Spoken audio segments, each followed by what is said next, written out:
तो हेलो दोस्तों, मेरा नाम है आनंद सिंह। स्वागत है आपका कहानियों के इस खजाने में। और आज हम मुंशी प्रेमचंद्र जी द्वारा लिखी गई कहानी तैंतर को प्रस्तुत करने जा रहे हैं। अगर पसंद आए तो लाइक, शेयर और सब्सक्राइब ज़रूर करिएगा। तो चलिए शुरू करते हैं। आखिर वही हुआ जिसकी आशंका थी, जिसकी चिंता में घर के सभी लोग, विशेषतः प्रसूता पड़ी हुई थी।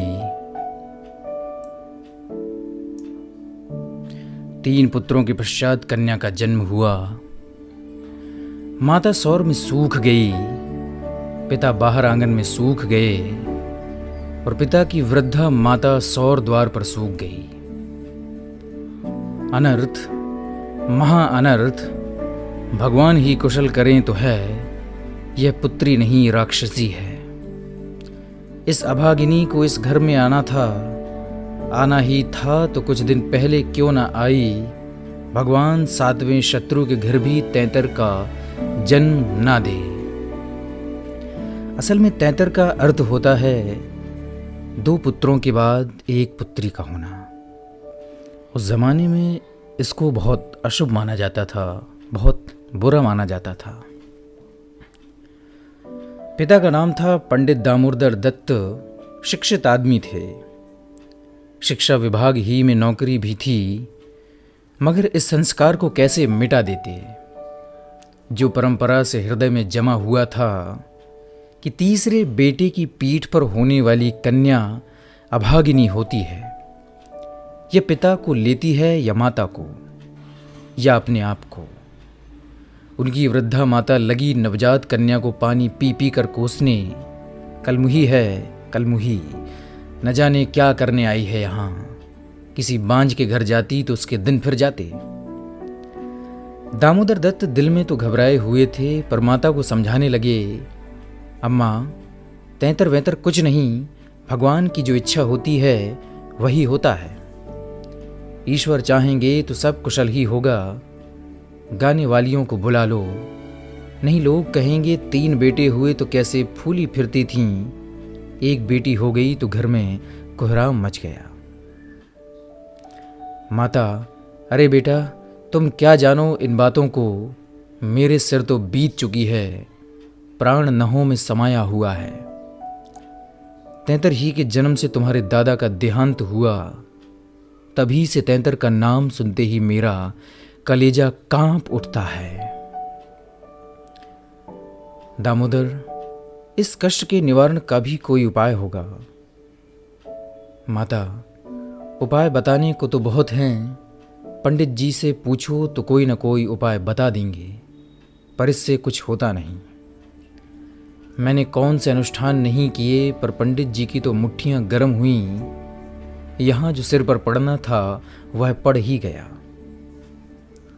अब टके के पंडित रह गए हैं। जजमान मरे या जिए, उनकी बला से उनकी दक्षिणा मिलनी चाहिए। लड़की दुबली पतली भी नहीं है, तीनों लड़कों से हष्ट पुष्ट है। बड़ी बड़ी आंखें हैं, पतले पतले लाल लाल होंठ हैं जैसे गुलाब की पत्ती।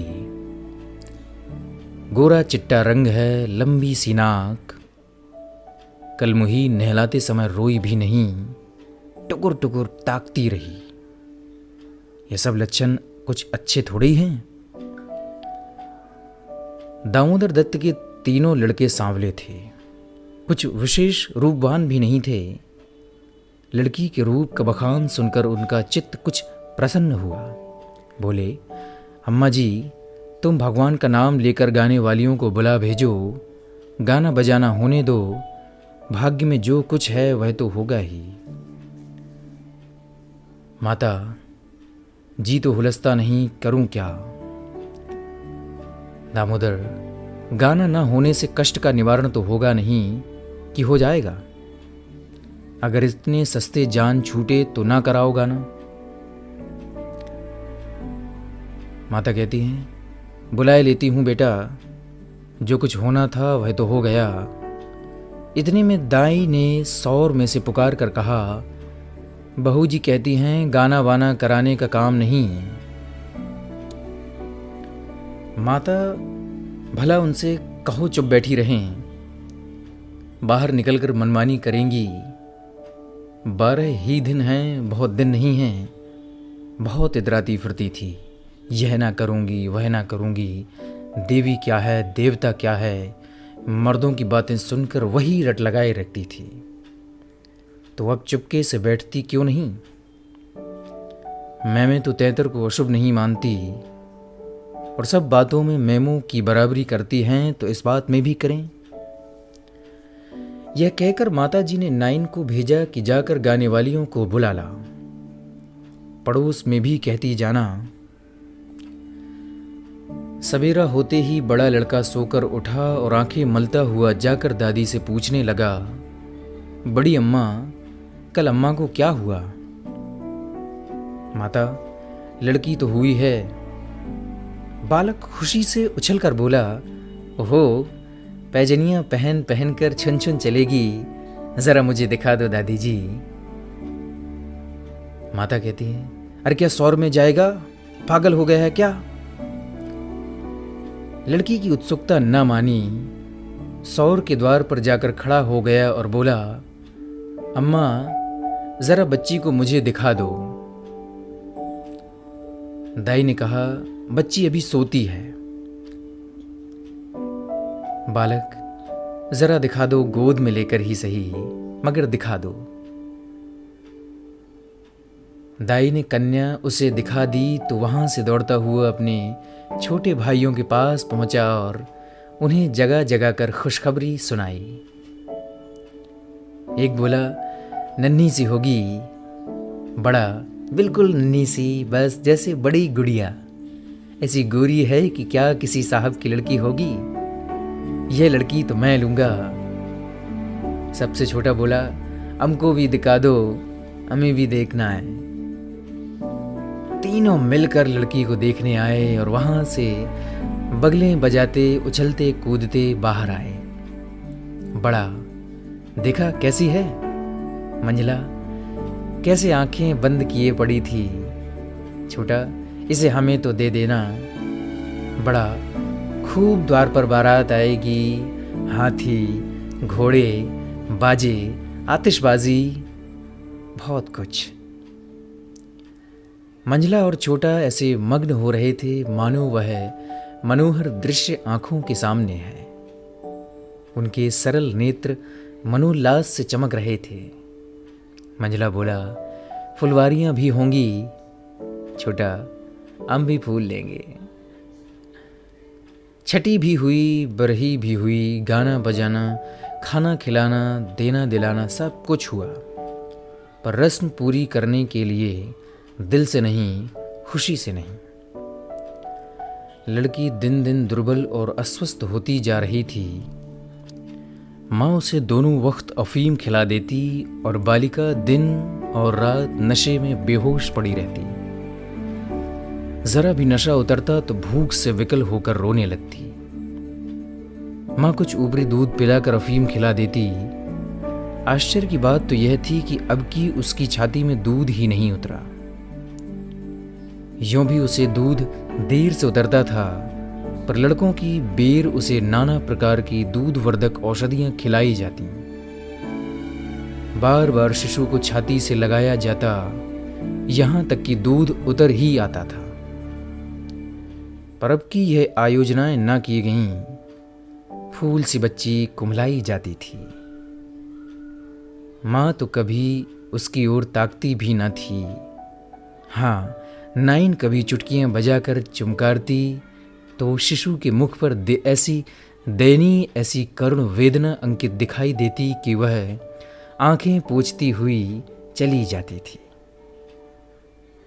बहू से कुछ कहने सुनने का साहस ना पड़ता।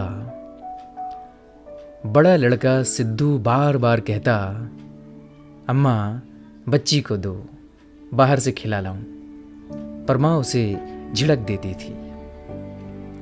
3-4 महीने हो गए। दामोदर दत्त रात को पानी पीने उठे तो देखा कि बालिका जाग रही है। सामने ताख पर मीठे तेल का दीपक जल रहा था। लड़की टकटकी बांधे उसी दीपक की ओर देखती थी और अपना अंगूठा चूसने में मग्न थी। चुभ चुभ की आवाज आ रही थी। उसका मुख मुरझाया हुआ था, पर वह न रोती थी न हाथ पैर फेंकती थी। बस अंगूठा पीने में ऐसी मग्न थी मानो उसमें सुधा रस भरा हुआ है। वह माता के स्तनों की ओर मुंह भी नहीं फेरती थी, मानो उसका उन पर कोई अधिकार ही नहीं। उसके लिए वहां कोई आशा नहीं। बाबू साहब को उस पर दया आई। इस बेचारी का मेरे घर जन्म लेने में क्या दोष है? मुझ पर या इसकी माता पर जो कुछ भी पड़े उसमें इसका क्या अपराध? हम कितनी निर्दयता कर रहे हैं कि कुछ कल्पित अनिष्ट के कारण उसका इतना तिरस्कार कर रहे हैं। माना कि कुछ अमंगल हो भी जाए तो क्या उसके भय से इसके प्राण ले लिए जाएंगे? अगर अपराधी है तो मेरा प्रारब्ध है। इस नन्हे से बच्चे के प्रति हमारी कठोरता क्या ईश्वर को अच्छी लगती होगी। उन्होंने उसे गोद में उठा लिया और उसका मुख चूमने लगे। लड़की को कदाचित पहली बार सच्चे स्नेह का ज्ञान हुआ। वह हाथ पैर उछाल कर गूं गूं करने लगी और दीपक की ओर हाथ फैलाने लगी। उसे जीवन ज्योति से मिल गई। प्रातःकाल दामोदर दत्त ने लड़की को गोद में उठा लिया और बाहर लाए। स्त्री ने बार बार कहा, उसे पड़ी रहने दो, ऐसी कौन सी बड़ी सुंदर है। अभागिन रात दिन तो प्राण खाती रहती है, मर भी नहीं जाती कि जान छूट जाए। किंतु दामोदर दत्त ने ना माना। उसे बाहर लाए और अपने बच्चों के साथ बैठकर खिलाने लगे। उनके मकान के सामने थोड़ी सी जमीन पड़ी हुई थी। पड़ोस के किसी आदमी की एक बकरी उसमें आकर चरा करती थी।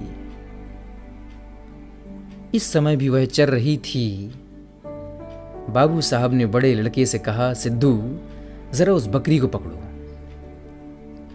तो तुम्हारी बहन को दूध पिलाएं, शायद भूखी है बेचारी। देखो तुम्हारी कितनी नन्ही सी बहन है, इसे रोज हवा में खिलाया करो। सिद्धू को दिल लगी हाथ आई। उसका छोटा भाई भी दौड़ा। दोनों ने घेर कर बकरी को पकड़ा और उसका कान पकड़े हुए सामने लाए। पिता ने शिशु का मुंह बकरी के थन में लगा दिया। लड़की चुबलाने लगी और एक क्षण में दूध की धार उसके मुंह में जाने लगी, मानो टिमटिमाते दीपक में तेल पड़ जाए। लड़की का मुंह खिल उठा। आज शायद पहली बार उसकी क्षुधा तृप्त हुई थी।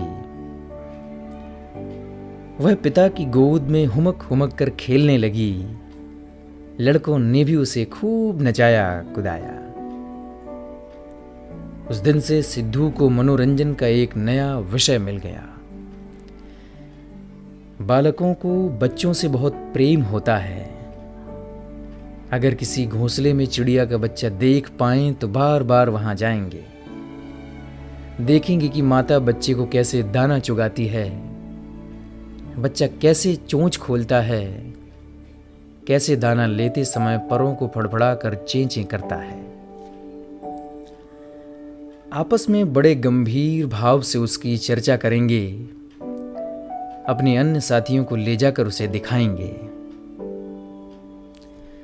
सिद्धू ताक में लगा रहता। ज्यों ही माता भोजन बनाने या स्नान करने जाती, तुरंत बच्ची को लेकर आता और बकरी को पकड़कर उसके थन में शिशु का मुंह लगा देता।